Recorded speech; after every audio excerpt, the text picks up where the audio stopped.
बहुत सारे आर्टिकल्स में पढ़ा और आपने इसे लिखा भी है। इस कहानी का वो कौन सा पहलू था जिसने आपको इस चीज़ के लिए प्रेरित किया कि भाई इस पर एक फिल्म हम लोग को जो है वो करें? सर मैं बात बताना चाहूँगा कि ये कहानी लिखने से पहले बहुत सारी चीज़ें मैंने इसको बहुत करीब से देखा है जी। जैसे 2018 की कहानी है ये, जो रियल पे घटी थी मुजफ्फरपुर में। बिल्कुल। और मैंने इसको न्यूज़ में देखा था जब हाईलाइट हुआ था सारे न्यूज़, बिकॉज पहले ये न्यूज़ छप नहीं रहा था बिहार में। इसके बाद जब मैं जिसके साथ ये हुआ है उसमें से 5 लड़कियों को मैंने मिला। मिलने के बाद उनसे जब सारी कहानी पूछी, उन्होंने जो बताने के बाद मेरे रोंगटे खड़े हो गए। ये हम जो बता रहे हैं उसका आधा भी नहीं दिखा। माइक में नहीं। तो मैं आपको इतना ही कहना चाहूँगा कि जो चीज़ वहाँ जो हुआ है, अगर हम उसको थोड़ा सा फील करा दें पब्लिक को और जागरूक कर दें तो ये फिल्म सफल है हमारे लिए। नीरज जी, बहुत शानदार बात आपने कही है। मुजफ्फरपुर से आपका जो रिश्ता है वो काफ़ी पुराना है। आपका ननिहाल है मुजफ्फरपुर, जो जहाँ पर ये बड़ी ही दर्दनाक, बड़ी तकलीफ दे जो घटना है वो हुई। आप अपने जरा रिसर्च पार्ट के बारे में मेरे को बताइए कि इस फिल्म को करने से पहले कितना समय दिया आपने रिसर्च के लिए? कई लोगों से आपने इंटरव्यू किए होंगे, कई लोगों से आपने मुलाकातें की होंगी। कहानी बहुत कुछ है जो मीडिया में है, कहानी बहुत कुछ है जो उन लोगों के पास है जिन्होंने इस तकलीफ को बर्दाश्त किया है, झेला है, सहा है। तो उसके बारे में थोड़ा सा डिटेल में बताइए मुझे। सर मैं एक चीज़ क्लियर कर देता हूँ कि जो मीडिया में है ना वो मेरी फिल्म की कहानी नहीं है। पहला जो गूगल पे आप देखते हैं जो भी चीज़ें हैं वो कहानी मेरे फिल्म में नहीं। मेरी फिल्म में वो कहानी है जो लड़कियों ने मुझे बताया। आप जो गूगल पे हम पढ़ते हैं कि ऐसे हुआ वैसे हुआ, वो हमारे अंदर नहीं। हमने वही दिखाया है जो रियल है, जो उनके साथ घटित हुई है। हमने कुछ कमर्शियल करने के लिए अपने हिसाब से उसमें कुछ भी नहीं रखा। हमने बस उनके दर्द को कोशिश किया है कि सबके सामने रखें। अपने आप से कुछ भी उसमें एंटर नहीं किया। दूसरी बात है कि इसको 3 साल कम से कम लगे हैं मुझे इसको लिखने में और उनके बारे में सब जानकारी बताने में। जी नीरज जी, कलाकारों के बारे में मुझे बताइए कि भाई ये जिस फिल्म में आपने इसमें कलाकार कौन कौन से, कोई मोटे चेहरे हैं या फिर आपने नए लोगों को मौका दिया है, जिसके बारे में मुझे? सर इसमें कोई भी नया कलाकार नहीं, सबके सब मज़े हुए कलाकार हैं। जैसे हमारे अक्षय वर्मा साहब हैं, निशाद राजराना जी हैं, ये लोग तो लीजेंड हैं एक्टर में जो भी हैं। हमारे अभी यहाँ मौजूद भी हैं सबके सब। जो बच्चियाँ हैं जैसे उपासना है, जिसने बहुत मतलब बेहतरीन जो, क्योंकि पूरी मूवी देखा जाए तो इसके इर्द गिर्द घूमती है उपासना, मतलब जो लड़की है जिसके साथ वहाँ टॉर्चर होता है वो है। उर्जान है जिसने ये नेगेटिव कैरेक्टर किया है, जिसकी वजह से लड़की सेंटर में पहुँचती है। तो देखा जाए तो हमारे जितने भी हैं कलाकार वो सब नॉन है। इसके बाद हमारे जो CBI हैं रोहित भारद्वाज जी जो बहुत नॉन है, अपने महाभारत में देखा उन्होंने युधिष्ठिर का कैरेक्टर हुआ। तो हमारे कोई नया नहीं है, लेकिन हम बिकॉज एक क्लास के आर्टिस्ट नहीं ले सकते थे क्योंकि हमारा कैरेक्टर मर जाता, क्योंकि उनको सब जानते हैं। तो हमें सिर्फ बेहतरीन एक्टर चाहिए था जो हमारे पास ये अनमोल रतन है हमारे पास। मेरे भी सवाल ये है कि बहुत सारे लोग जो मेकर्स हैं वो ऐसे विषयों को छूना नहीं चाहते। एक कहीं ना कहीं शायद फेयर फैक्टर भी होता होगा कि भाई ये जो लोग थे जो इसमें इन्वॉल्व लोग थे, हालांकि बहुत सारे रजिस्टर भी हो गए हैं, लेकिन एक डर का माहौल होता है कि भाई बड़ा खतरनाक काम होता है ऐसे लोगों के हाथ लगाना। आपको कोई डर नहीं लगा सर कि ऐसे लोगों के साथ आप पंगे ले रहे हो, उन पर फिल्म बना रहे हो, आप इसे डॉक्यूमेंट कर रहे हो, तो ऐसे लोग आज नहीं तो कल हो सकता है कोई तकलीफ दे दें आपको? सर सच बोलूँगा, एक रात डरा जिस दिन कॉल आया। अच्छा। बस उसके बाद कोई डर नहीं लगा, क्योंकि मैं जान गया था कि जो मैं कर रहा हूँ वो सही है। क्योंकि जिस आप जो बोले आपसे हकीकत है कि इस सब्जेक्ट में किसी ने हाथ लगाने की हिम्मत नहीं की। बिल्कुल। लेकिन मैं थैंक्स कहूँगा मेरे प्रोड्यूसर वैशाली देव जी को, बिकॉज ये सारी मेहनत देखा जाए तो उन्होंने ही की। उन्होंने न्यूज़ देखा, उन्होंने मुझे अप्रोच किया कि भाई किसी भी कीमत पे इस स्टोरी को आगे लेके आओ। बिकॉज क्योंकि मेरे यूएसए के का जो कंपनी है स्पार्क मीडिया वो यूएसए की है। फिर उन्होंने बोला कि भाई इस फिल्म को करनी है स्पार्क मीडिया के थ्रू। फिर हमने यहाँ रजिस्टर किया, सब कुछ किया।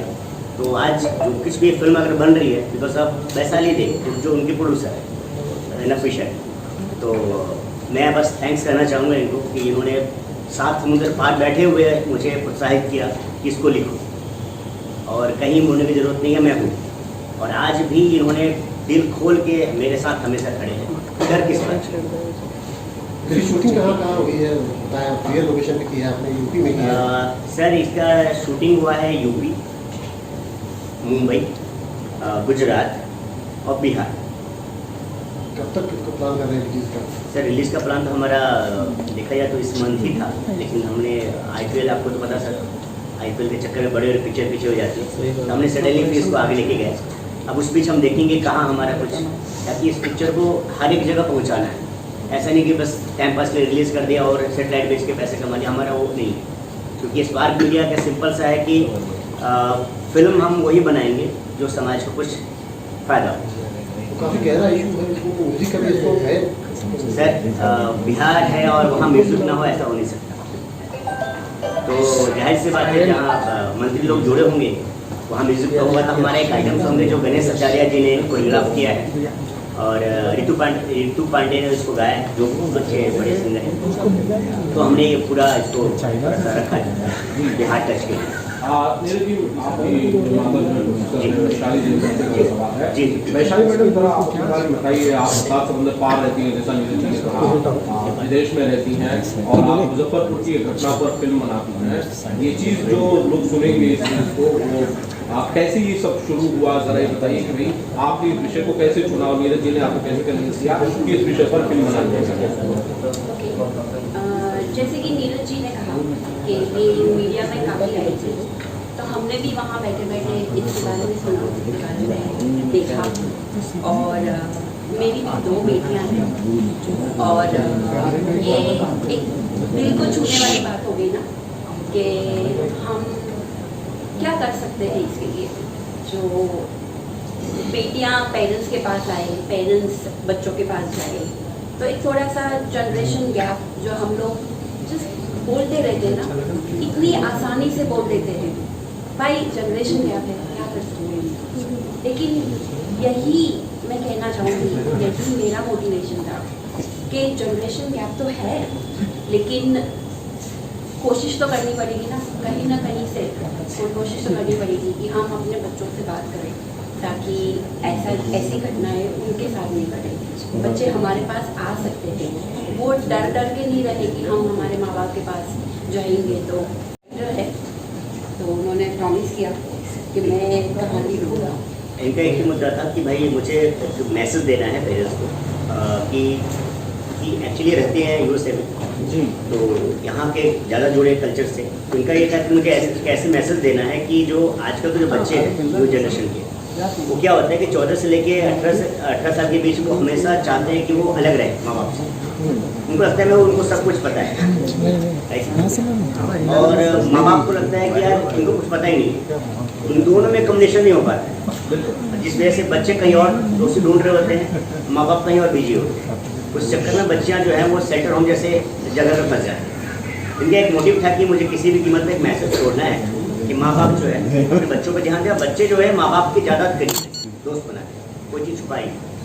ये फिल्म का मैसेज जो है इन्होंने यही देने की कोशिश किया, जिस पर मैंने वर्कआउट किया। नीरज जी, सवाल ये है, माफी चाहता हूँ किसी ने उससे और सवाल पूछ दिया था।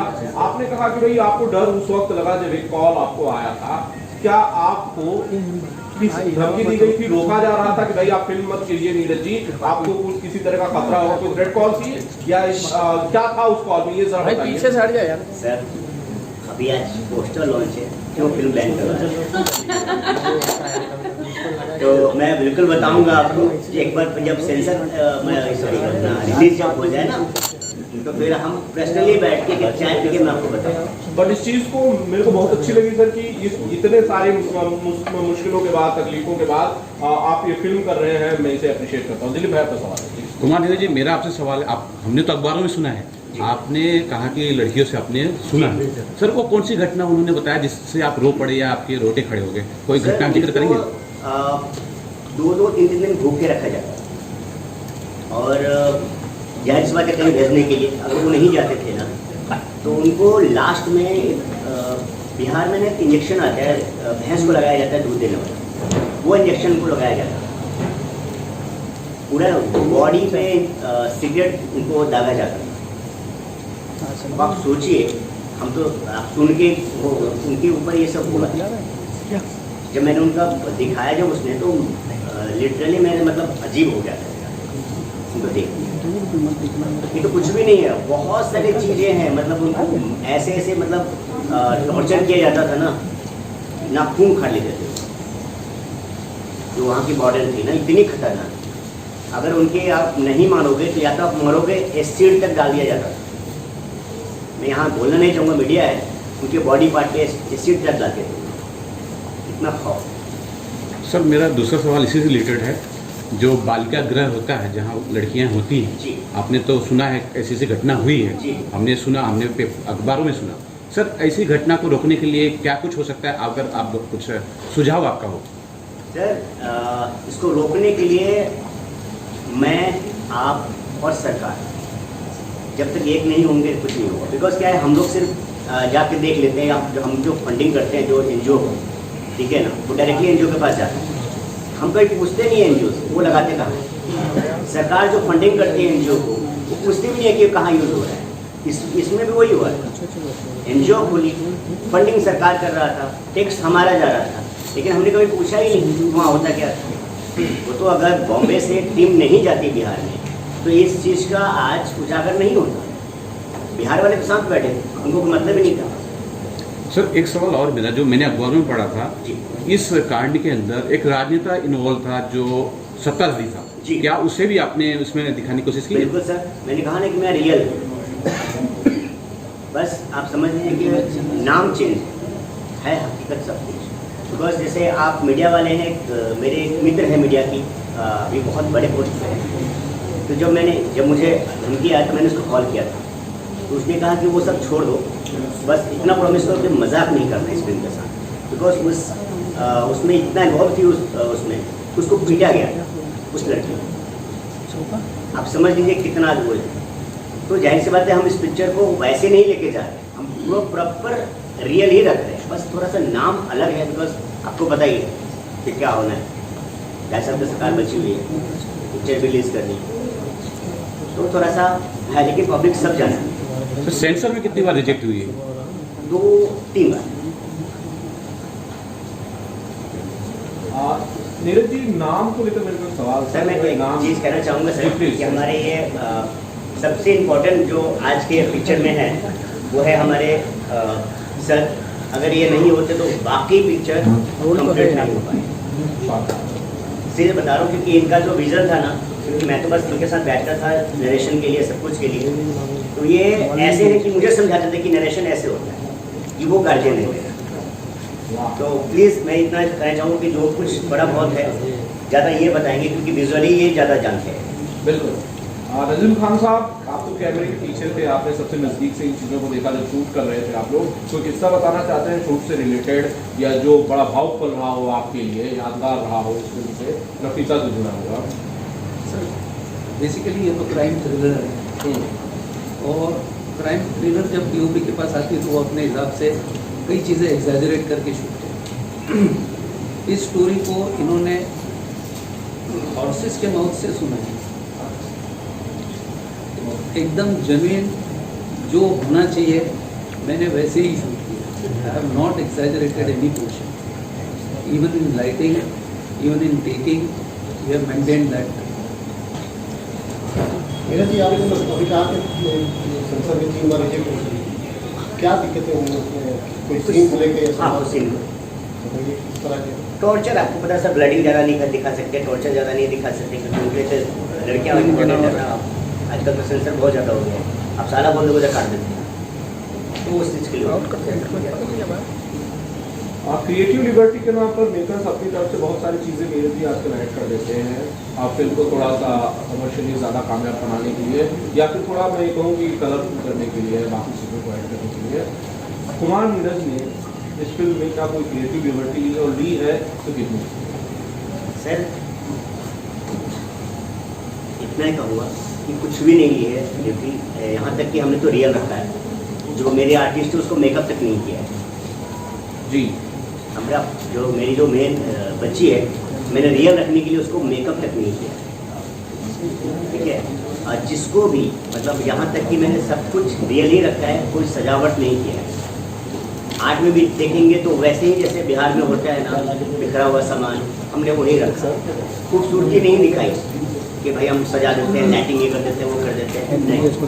हमने कपड़े भी वही यूज़ किए हैं, जो हमने ये नहीं कि भाई ब्रांडेड कपड़े हम यूज़ कर रहे हैं उनको दिखाने के लिए, अपना हमने वही जो वहाँ पे पहने जाते हैं।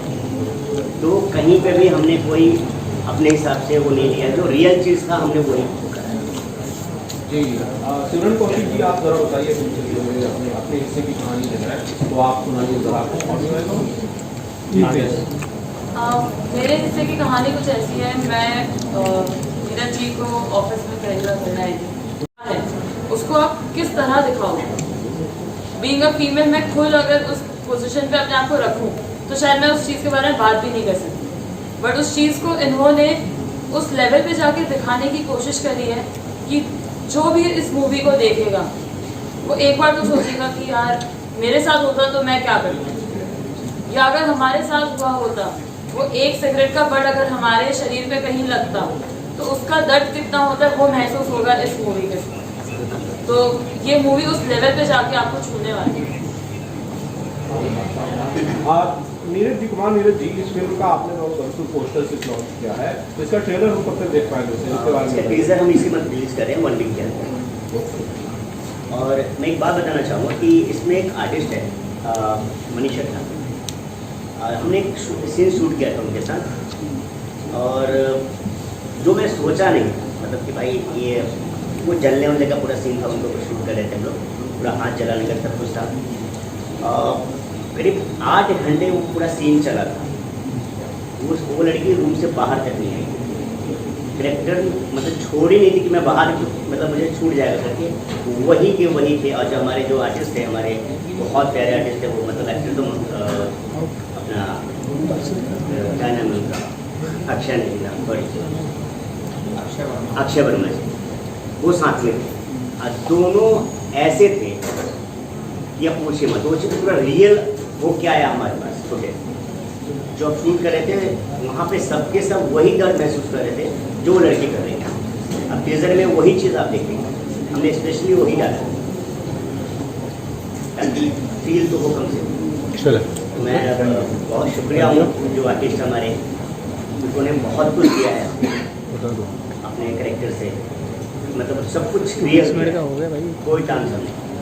जी नीरज जी, बहुत सारे लोग सवाल करेंगे कि भाई बिहार में नॉर्थ में कहानियाँ बहुत सारी हैं, लेकिन कुमार नीरज साहब को दिखता है तो जैसा बिहार दिखता है, और उसके बाद नफीसा की कहानी दिखती है। अपराध के प्रति, अपराध से जुड़ी कहानियों पर ज़्यादा ध्यान दे रहे हैं, ज़्यादा इम्पोर्टेंस दे रहे हैं उनको? नहीं, जी स्पार्क मीडिया कभी भी अपराध को बढ़ावा नहीं देता। सर हम एक ही पोर्शन देखेंगे, कहने का मतलब है कि बिहार में क्या हमेशा अपराधी होता है? आपको लगता है? पोर्ट्रेट तो ऐसे ही किया है, सारे IPS वही से, बिल्कुल। अभी जो लेटेस्ट आया है ना नंबर 1 पे वहीं पे बिहार का ही है, बिल्कुल। तो ऐसा नहीं है सर। मेरा पॉइंट ये है कि जिसमें हम मैसेज देखते हैं, जैसे अब नफीसा में एक मैसेज है कि माँ बाप के लिए, जैसे बच्चियों को अपने करीब ज़्यादा रखो इस उम्र में, बच्चियों को है कि ज़्यादा माँ बाप को अपने दोस्त बनाओ, बाहर नहीं। तो जिसमें मुझे मैसेज दिखता है मैं वो स्टोरी उठाता हूँ। नहीं तो सर बिहार से ज़्यादा स्टोरी किसके पास है? पहला ऐसा राज्य है बिहार, जब वैशाली, जो किसी का गुलाम भी नहीं है, तो बिहार से ज़्यादा किसी के पास कुछ नहीं है। तो स्टोरी तो सर आगे ज़्यादा तो बिहार की स्टोरी होती है। सलमान खान को स्टार बना पे दबंग, बिहार की स्टोरी। ऐसे बहुत सारे स्टोरी जो बिहार से, लेकिन मैं वही चाहता हूँ जो मैसेज वाला होता है। चलो नहीं, बस thank you Any more questions? I think we are